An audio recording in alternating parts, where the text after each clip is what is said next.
За Монгол улс сүүлийн 3 жил 89 мянган тонн 300-аас 350 сая долларын махыг экспортлоо.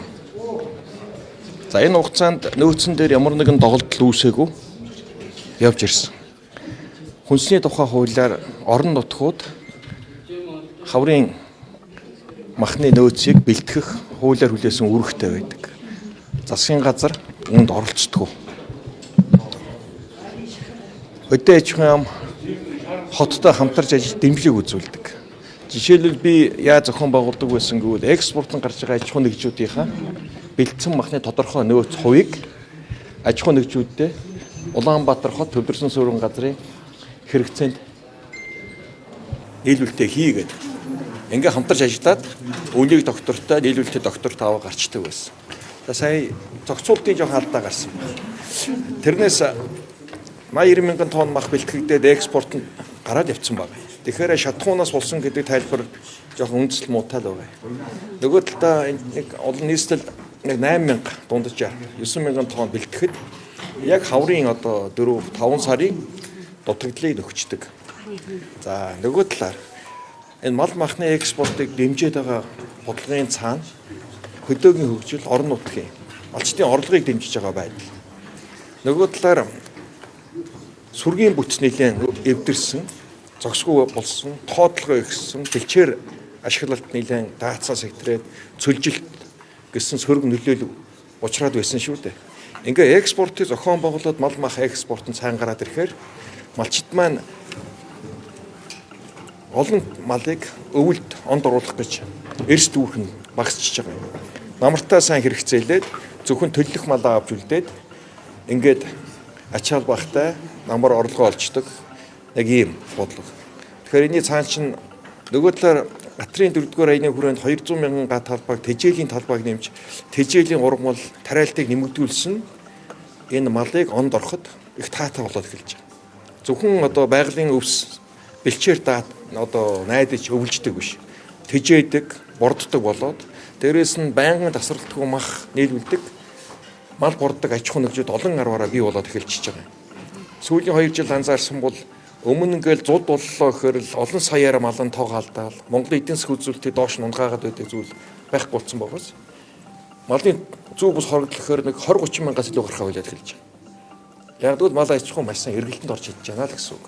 Тэгэхээр энэ бодлогын цаана малчнааж бодож байгаа юм, байгаль нутаг бэлчээрийн даацааж бодож байгаа юм, хүн амын хэрэглэгч бодож байгаа нэг бодлого байна. Тэгээ сая жоохон бодлогын зохицуултын алдаа өөр юм байна. Зарчмаараа явах ёстой төр оролцох ёсгүй гэдэг зүйлийг өнгөрсөн 7 хоног. Тэгэлгүй яах вэ? Засгийн газар орох шаардлагагүй. Оролцсон гэдэг шүү дээ. Тэгэхээр ингээд бодлого зөрүүтэй байгаад юм тийм үү? Биш ээ. Кабинет биш. Бид нэг зүйл хийлээд гэх юм. Энэ төрийн оролцоо орох шаардлагагүй зохицуулж ирээд явсан ажил байхгүй да. Өмнө ийм асуудал гараагүй үстэй. Тэгээ асуудал хүндрэнгүүд нь одоо оролцох асуудлаа бид нар ярьж байгаа. Ерөн зарчмын хувьд энэ хүнсний тухай хуулиар тодорхой болгоод орон нутаг, аймгийн нийслэлийн удирдлага орон нутагтаа нөөц бэлдэж 4-5 сарын үеийг одоо зохион байгуулах үүрэгтэй байхгүй тийм хуульчилсан үүрэг нээд. Тэгэхээр одоо тэр асуудал дээр доголдол гарч байгаа тул засгийн газар оролцох асуудыг ерөнхий сайд ярьж байна. А би бол хуулийг сануулж байгаа. Хуулиар эн чинь орон нутгийн эрх мэдлийн үүрэг хариуцлага шүү. Тэгээ нөгөө талаас тэгээд энэ баг үн дээр нийлүүлсэн махыг нийлүүлэхгүй өндөр үн дээр бас өөр одоо бас зүйл үүссэн гэдгийг тэр хуулийн хэлтэй байгууллагууд яриад эхэллээ. Тэгээ тэр нь аяндаа тодорхой болно биз. 25-аас 48 мянган төгрөг байна мах тий. Гэтэл $4 экспорт нь гаргаж байгаа нь тэр зохимжтой юм байна. Дотоодынхоо хэрэгцээг хангаж ээж гадаашаа экспортлох асуудлаа хөндөж тавих ийм боломж нөхцөл байдаг юм уу? Таны үжигс өдөөж маань сайдаар хэлсэн. Одоо экспорт гэдэг маань экспорт гарч байгаа махны бүтцийг аваад үзвэл адууны мах дийлэх байна. Сарлагын мах байна. Ямааны мах байна. Бидний өдөр тутам хэрэглэдэг хонь өхрийн мах баг байдаг байхгүй юу?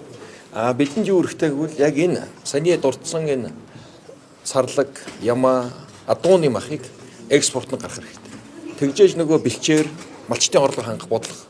Дээрээс энэтэй холбоотой зүйл биш шүү. Их том ялгаатай асуудал. Тэгэхээр энэ дараагийн засгийн газартай хамтарч ажиллах хүслүүдийг өгсөн байсан шүү дээ. Тэр үйл ажиллагааны зардлын зөрүүг орохоос засгийн газар татгалцсан гэдэг ийм мэдээлэл байсан. аж ахуйн нэгжүүд Нөөц бэлтгэх үеэр засгийн газраас нөөцийн газар мөнгө гаргаж байгаа. Мах бэлтгэл одоо эргээд одоо үнийг Орон нутаг за одоо би нийслэл хотын хувьд хэлье. Нийслэлийн хөрөнгө оруулалт улсын төсвийн хөрөнгө оруулалтаас илүү. Нийслэлийн төсвийн орлого хангалттай. Тэнд мөнгө санхүүгээр дутах зүйл байхгүй. Одоо дансан дахид 2 их найд хөр байна л гэж байгаа үстэй. Тэрээс мөнгө санхүүг асуудал биш байхгүй да. Хуулиар хүлээсэн хүнсний хуулиар орон нутаг аймаг нийслэлийн удирдлага нөөцийг зохион байгуулах үүрэг хүлээдэг. Хотын дарга хариуцлага хуулийг ажилласаа чөлөөлж засгийн газрын харьяа яамдын ялтамшаалтнууд агентлагч гэдэг нь ямар хариуцлага вэ? Засгийн газар ер нь иргэдийн Хуулиар хүлээсэн хариуцлага тэндээд байгаа юм.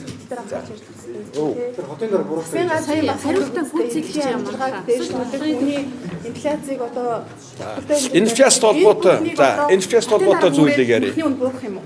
Инфляцид холбоотой асуудал яриад байна. Одоо дэлхийн нийтээр яг л энэ инфляцтай нүүр тулж байгаа. Дэлхийн бус орнууд, бүх орнууд. За энэ гадаад орчныг бүгд одоо мэдж байгаа тийм биз. Монгол улсын газраас хариу арга хэмжээнд авч байна, зохицуулж байна. Шатах тослох материалын нийлүүлэлтийн тасралтгүй байдлыг хангаж байна. Нөөцүүдийг үүсгэж байна, нөөцийн савуудыг барьж байна. Үнийн доктортой байдал нийлүүлэлтийн одоо тасралтгүй байдлыг гэрээ хэлцээрүүдээ баталгаажуулж чадлаа. Тэгэхээр инфляц 10.5% болсон улс хуурь нь мах урал төмс өссөн байгаа. Улс хуурь өсчихлээ.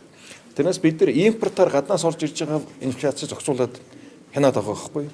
Дотооддоо хийх болцоотой асуудал дээр алдчихж байгаа. Махны нийлүүлэлт, мах бэлтгэл дээр алдаад нийтийн 10% инфляцийн бараг 3.7 4 бүхт нь махны үн өсөл болчихж байгаа.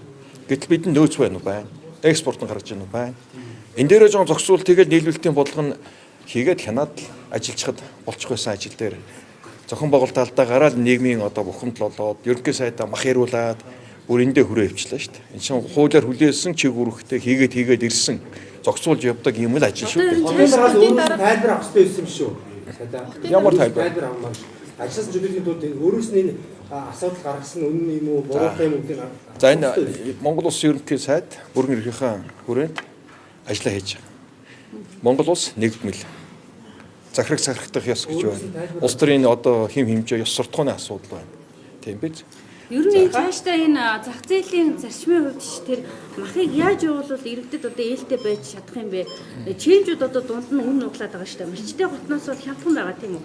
3-4 дамждаг одоо явцад одоо бид нар дээр өөрсдөр ирж байгаа юм. Тэгэхээр Одоо өнөөдөр засгийн газраар яг махны зах зээлтэй холбоотой бодлогын арга хэмжээг хэлцэх гэж байна. Нийлүүлэлтийг яаж зохион байгуулах ёстой юм. Нөөц хэд байхын зохих ёстой юм. Нийслэл Улаанбаатарын одоо гол 3 цэг дээр мах бэлтгэх, мал хүлээж авах, ангилах, стандарт хяналт тавих. Тэс малын нөгөө мал эмнэлгийн хяналт гэж онцгой юм бас байх ёстой. Тэрийг хянаад эрүүл аюулгүй үнсээр энэ төв суурин газрыг хангах нэг юм асуудлуудыг бид одоо хэлцэх гэж байна. Чэнжүүдээс хэлцэж байгаа асуудлыг одоогийн хэлцэх хурал дээр бас нэлээд онцгойлон оруулж өгмөр юм шүү. Жилийн жил нөөцийн махны чанар муу байгаагаас болоод шинэ махны одоо махны сонголт хийх шаардлага одоо иргэдэд байдаг шүү дээ. Яг үнэ хэлэхэд жилийн мал махны чанар сайжирч байгаа. Малчид малаа сайжруулад гэлсэн. Ашигчны байдлыг дээшлүүлж байна. Үржил селекцээр нь бодлогын олон арга хэмжээнд давагдсан. Дээрээс нь тэжээлийн ургамал, тэжээлийн таримал олон төрлийн бий болж эхэлж байна. Малаа тэжээдэг болж штэ. Зөвхөн ган зууданд одоо буруу чигтэг болоод тэжээл тарьдаг. Тэжээл гэдэг нь ямар чухал ашиг бүгдэлтэй эрсдлийг аж бууруулж байгаа талаар хаа савгүй бас сэтгэлгээний том өөрчлөлт гарч эхэлж байна. Тэгэхээр улам минь нэгэнд эрэлт төв суурин хүн амын хэрэглээ байна уу байна. Тэмдгээр энийг дагсан аж ахуй зохион байгуулалтууд нэмэгдэнэ. Ганц мах биш. Төмс өсний ногоо байна. Дээрээс нь сүүн бүтэт байна.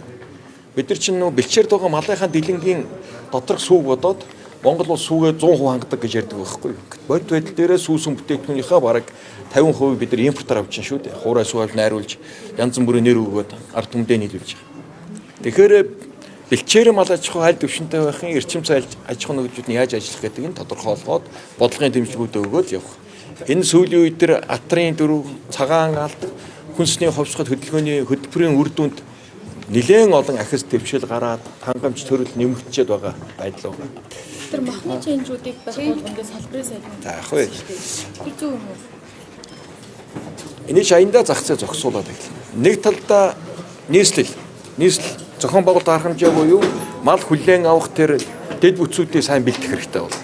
За тэнд мал яаж ирэх нь дараагийн асуудал. Малчин өөрөө ачаад ирэхэд цаадгүй байх хэрэгтэй. Заавал ченжер дамжих юм зүйл байна шүү. Бас мэдээд авсан болсон яваад байна. Дандаа юм ярьж байдаг шүү дээ. Тэгээд Энэ махны нөөц зөөрийн асуудал юу ямар байдаг вэ? Махны зөөр нөөцийн асуудал хангалттай байж чаддсан болоо манай.